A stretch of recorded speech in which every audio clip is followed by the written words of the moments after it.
If a bat has gotten into your home, you may be able to encourage it to leave through an open window or door. Since there's a possibility that the bat might have rabies or another disease, protect yourself by wearing heavy gloves and avoid directly touching the bat if possible. Put any children or pets in another room so they won't come into contact with the bat. If possible, isolate the bat in one room that has a door or window you can open to let it out. Turn off lights and sources of noise, such as TVs or radios, that could confuse the bat. Open any doors and windows. Grab a sheet and hold it out at arm's length to create a barrier.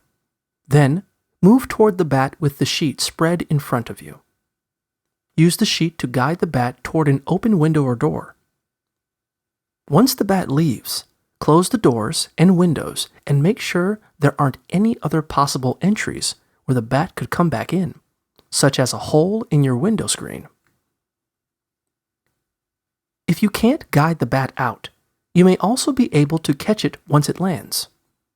Put a box over the bat or throw a net or blanket over it. Carefully carry the bat outside and release it. Then secure your home so it can't come back in.